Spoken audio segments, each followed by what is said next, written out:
I never thought a Christmas gift would destroy my life. Those DNA ancestry kits were supposed to be fun, a way to discover distant relatives, maybe learn about your heritage. Michael had begged for one after his friend Tommy got one for his birthday. "Please, Dad, I want to know if I'm really part Irish like you always say."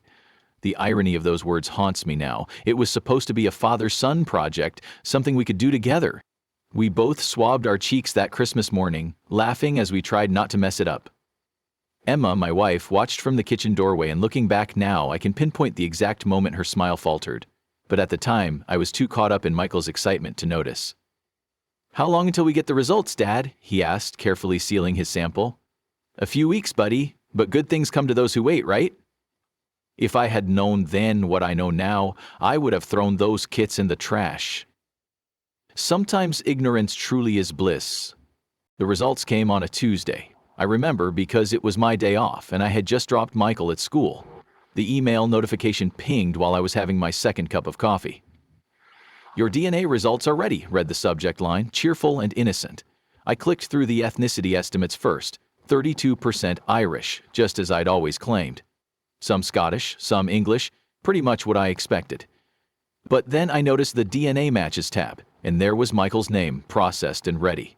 Father-son relationship. No match. I stared at those words for what felt like hours. No match. The coffee grew cold beside me. My hands started shaking. There had to be a mistake. These tests weren't always accurate, right? I'd read something about that online. But deep down, I knew. Memories started flooding back, unbidden and unwanted. The whispered conversations that stopped when I entered the room. The way Emma's mother would sometimes look at Michael with an expression I could never quite read. The time my sister mentioned that Michael had Emma's eyes, but doesn't look much like either of you, does he? I'd dismissed it all. Some kids just take after distant relatives, I'd tell myself. Besides, Michael was mine. I'd been there for every moment of his life, from the first ultrasound to his most recent soccer tournament. I'd taught him to ride a bike, helped him with his math homework, held him through every fever and nightmare. But biology doesn't lie. I called in sick to work for the rest of the week, told them I had the flu. Meanwhile, I started digging. Credit card statements, old phone records, emails, anything that might tell me what happened 10 years ago. Emma noticed something was wrong, but I deflected her concerns. I needed answers before I could face her. The pieces came together slowly, like a jigsaw puzzle from hell. 10 years ago, Emma had taken a business trip to Chicago, 3 days that stretched into 5 because of weather delays. Except when I checked the weather records for that week, there hadn't been any significant storms. I found the hotel receipts, room service for 2, bar tabs that seemed high for 1 person, and then I found the photos on an old cloud backup.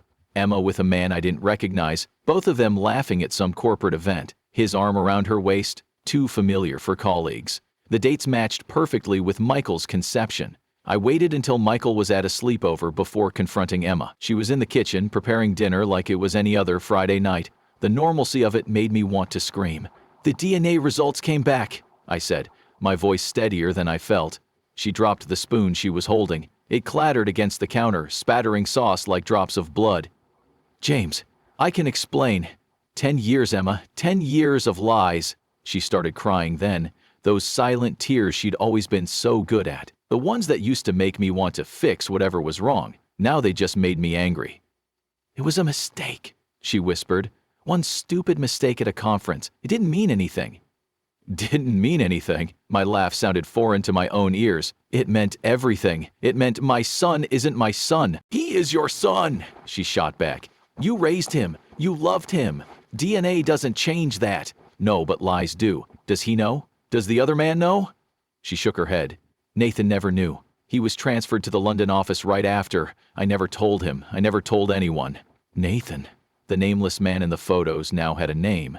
"I wanted to tell you," she continued, "so many times, but you were so happy when I told you I was pregnant, and then you fell in love with him the moment he was born. I couldn't take that away from either of you. So you took away our choice instead, both of us." The next few weeks passed in a blur. I moved into the guest room, unable to sleep beside her but unwilling to leave the house.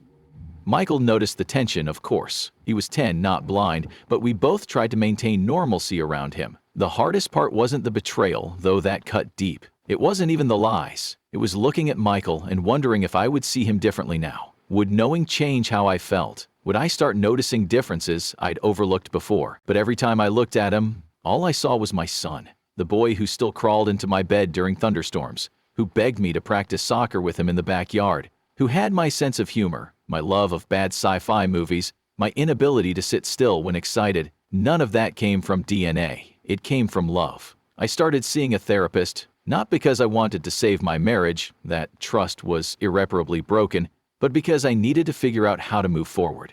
How to be the father Michael deserved while dealing with my own pain.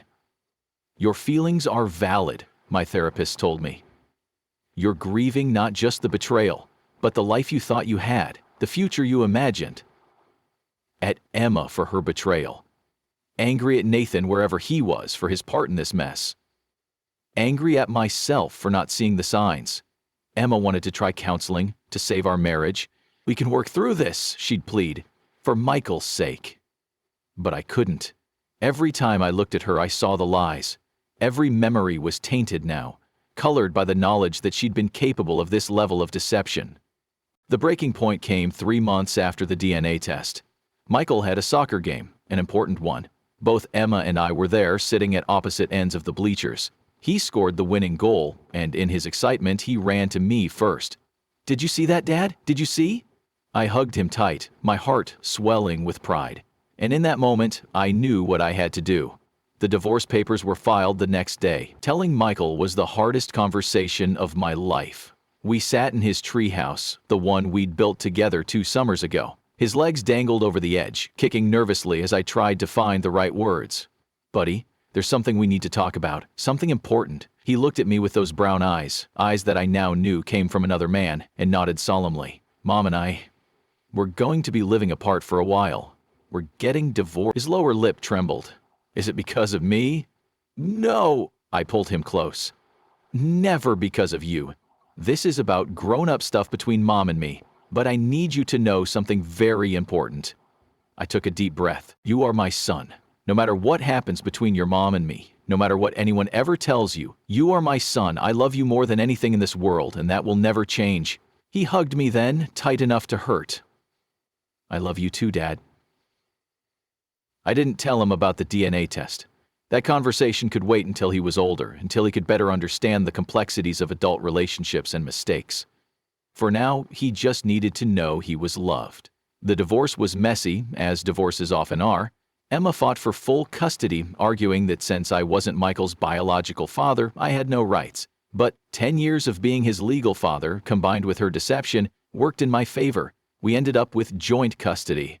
I bought a house 3 blocks away, close enough that Michael could bike between homes. That I wanted him to know that even though his parents weren't together, we were both still there for him. Emma eventually told me more about Nathan. He had been a senior executive, married with his own family. The affair had lasted only that one weekend. She'd never contacted him after learning she was pregnant. Part of me wanted to find him, to let him know he had a son out there. But that wasn't my decision to make. When Michael was older, he could choose whether he wanted to know about his biological father. The years that followed weren't easy. Co-parenting with someone who betrayed you requires a level of forgiveness I'm still working on, but we make it work for Michael's sake. I dated occasionally, but it was hard to trust again.